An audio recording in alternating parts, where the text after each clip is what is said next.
My friends, what we're hearing now is not the silence of peace, it's the vacuum, it's that moment of negative pressure, of absolute absence of sound that lingers in the air right after 12 bombs of 13 tons each turn ancient granite into impalpable dust. The smell of the Saharan desert is not of sand or ordinary gunpowder, it's the sharp metallic smell of ozone mixed with vaporized metal. While the world watches grainy, shaky videos on X trying to figure out if the war has started, we're here to show you what's happening. Underground, where sunlight has never reached and where the Iranian regime has kept its most dangerous and best protected prize. Many armchair analysts, those who think geopolitics can be solved with outraged social media posts, are saying the war ended with the airstrikes. They think Iran is soft. It's a wounded lion that has finally been tamed by the firepower of the United States and Israel. They are completely mistaken. Iran is not the lion. Iran is a colony of termites. For decades, they didn't build the empire on the surface for the world to see. They devoured the mountain from within. They created a labyrinth of tunnels 300 meters deep, protected by layers of granite rock that would laugh at any conventional missile. Enriched uranium is the royal chamber of this underground colony. And the uranium termite thought it was safe because it had the ground as an impenetrable shield. The elite of Tehran believed that physical depth was an absolute guarantee of survival. The real consequence was that they themselves built their own luxury tomb. Because now the United States and Israel are no longer just trying to blow up the bunker. They are coming to extract what's inside, turning the refuge into a trap with no way out. Trump and Netanyahu have stopped playing the childish game of hide and seek. They now have what we call a nose for nuclear activity. The Iranian regime loves to play hide and seek, but they forgot that American and Israeli sensors now detect the intention even before the move. What you are going to see today is the anatomy of an invasion that does not seek the victory of a raised flag, but the surgical annihilation of the regime's nuclear DNA. Let's discuss the real strategy without mainstream media theatrics. Subscribe, turn on notifications, and like the video since it takes a lot of work to make. During Operation Midnight Hammer in June 2025, you saw hundreds of Tomahawk missiles crossing the night sky and hitting targets in Isfahan. Washington celebrated with expensive champagne. The newspapers talked about the total obliteration of the infrastructure, even Trump himself. But here comes the truth, and it hurts. For the deep nuclear program, the Tomahawk is just a scalpel trying to remove a tumor through a suit of medieval knights' armor. It only served to clean up the backyard. It destroyed the communication antennas, the external surveillance cameras, and the surface anti-air defenses. But the uranium termite was still down there, intact. Laughing under hundreds of meters of granite rock, Trump shouted from the White House that the program had been destroyed. Washington celebrated. While the Iranians smiled, the Tomahawk was launched. But for Isfahan, you need an industrial sledgehammer. The Iranian regime used the surface infrastructure as a deliberate smokescreen. They handed over the empty buildings so that the Pentagon would spend millions of dollars in munitions.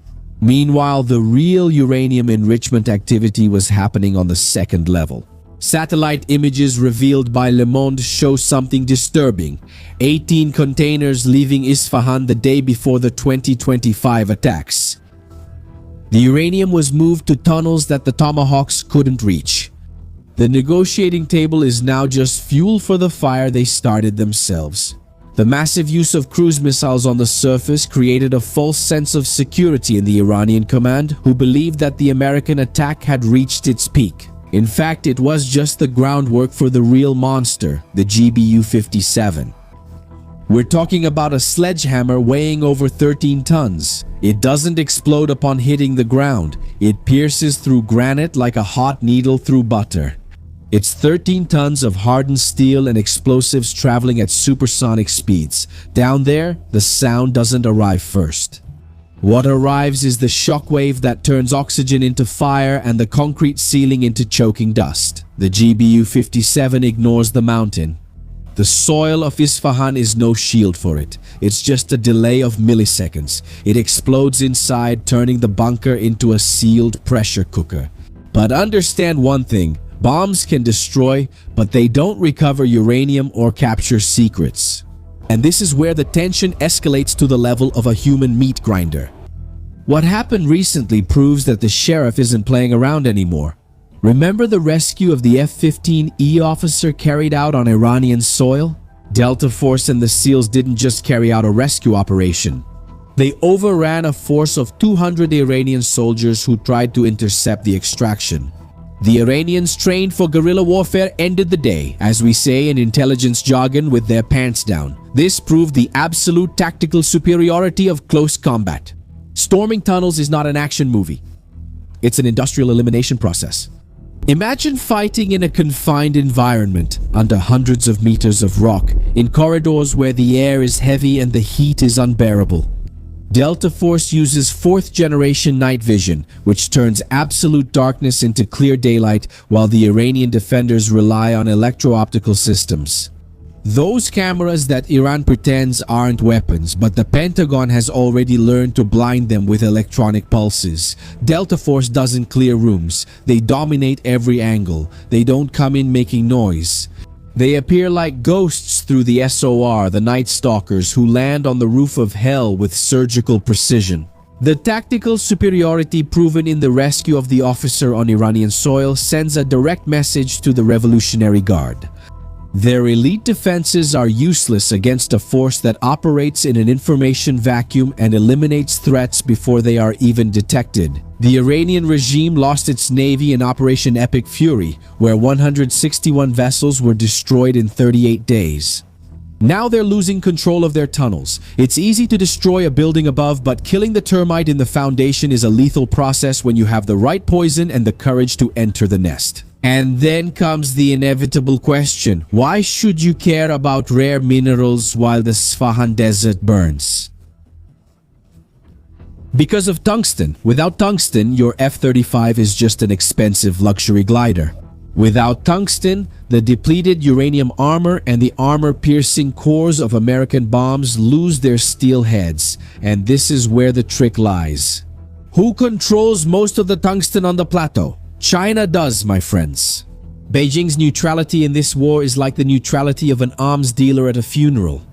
She offers discounts to both sides while taking measurements for the coffin. Reuters confirmed, with 3 European intelligence agencies, that in July 2025, while the world was watching the Middle East, Beijing and Moscow signed a grim bilateral agreement. And the result? Over 200 Russian military personnel were secretly trained at Chinese Air Force bases in Beijing and Nanjing. The focus wasn't on traditional aviation, but on the future of death, FPV drone flight simulators, and the construction of high-efficiency explosives. These same operators are already back at the front, applying tactics that Iran is now beginning to import to defend its nuclear perimeters. Meanwhile, in Washington, the bill has arrived. The U.S. Congress has just received a bill for $1.2 trillion for the Golden Dome system. The original plan was to spend $175 billion over 5 years. The reality is that the cost has ballooned to 15 times what was planned. In other words, while the adversary trains operators of $500 drones, the West burns through trillions, trying to create a shield that, according to the CBO itself, the Congressional Budget Office, may not be enough against hypersonic missiles. This is not just a war of bombs. It's a war of economic exhaustion, where the uranium termite is betting on the bankruptcy of the poison. But Donald Trump didn't stop to cry over spilled milk. A strategic investment of $12 billion has just been announced to ensure that the American hammer doesn't lose its edge. The war over Isfahan was decided in the mines of Nevada and Canada through companies like Vote Strategic, Knox, and KNX-FIA. Years before the first shot was fired. Iran is the pawn, uranium ore is the target. But the board is made of minerals that decide who has the right to dominate the 21st century. The West's dependence on strategic minerals controlled by the adversary created an Achilles heel that Iran tried to exploit through its shadowy partnerships with Beijing. But the Pentagon responded with the WC-135R and Constant Phoenix, the famous nuclear sniffer. If a single molecule of radiation escapes through an invisible crack in the rock after the bombings, the Constant Phoenix detects it from kilometers away. It is the physical proof that there are no secrets in nuclear physics for those who have the right sensors. The surveillance technology of the RQ-4 Global Hawk maps every response movement made since 1932. The first shot was in 1937, the first shot in 1937, transparent glass. And if you think you've seen it all when it comes to military audacity, wait until you understand the extraction plan that was presented to Donald Trump. And this is not science fiction. It's the logistical desperation of a superpower that cannot afford to leave 440 kilos of uranium enriched to 60 in the hands of a bloodthirsty regime that is imploding from within under the command of Mustafa Khamenei. The United States doesn't just plan to go in and out of Isfahan. Pay attention. The plan involves bringing in heavy excavation equipment and building a runway inside enemy territory in the middle of the Iranian desert, protected by an impenetrable perimeter of steel and drones. They want to turn the Ayatollah's sovereign territory into an American and American-Israeli construction site under constant fire. It's the height of strategic audacity. Delta Force doesn't just want the uranium. They want to build a permanent escape route in the regime's backyard to physically remove the nuclear particles. Is it turning the enemy's soil into a foreign mining zone? This shows that sovereignty for a superpower in active war is just a bureaucratic suggestion that can be ignored when national security is at stake.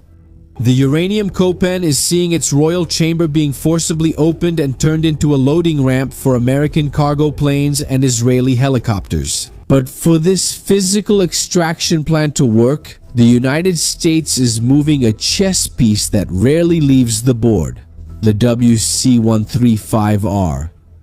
There are only 3 of these planes in the entire American arsenal. It's a rare gem. It doesn't carry bombs, it carries detectors. With a real-time radiation monitoring system and directional gamma sensors, the WC-135R was detected operating out of Al Udeid in Qatar and Diego Garcia. It's literally sniffing the air in Isfahan to guide the ground teams. The extraction mission detailed by the Washington Post borders on the impossible. C-17 cargo planes would land on runways built under fire, while heavy excavation equipment carried by cargo helicopters would open the mountain like a tin can. The briefing for Trump doesn't mention parachuting, it talks about combat engineering. The goal is to create an extraction corridor where uranium is removed on pallets, while air cover from F-35S and drones keeps the Revolutionary Guard paralyzed. It's the biggest logistical gamble in the history of special operations. Movie scene stuff, my friends. If it works, Iran loses its only bargaining chip, but if it fails, the desert becomes the grave of American hegemony. And the shame of Israeli technology? The audacity to plan an extraction infrastructure on hostile soil shows that the United States is no longer concerned with international opinion. They are focused on the physical and logistical elimination of the nuclear threat. The Iranian regime has lost its navy, lost control of its tunnels, and is now losing the very ground beneath its feet. Guerrilla warfare may be their natural habitat, but it's impossible to fight an enemy with the eye of God above and a 13-ton sledgehammer ready to strike at any moment. That's the bottom line. The negotiating table is now just fuel for the fire that the Tehran regime itself started. Iran thought uranium would be its eternal life insurance, but it became its magnet for absolute destruction. The future belongs to those who protect their roots, but the regime traded its roots for an atomic dream that is physically collapsing over their heads. The Ayatollahs are in panic because their deterrent spreadsheet no longer works against the GBU-57 and Delta Force.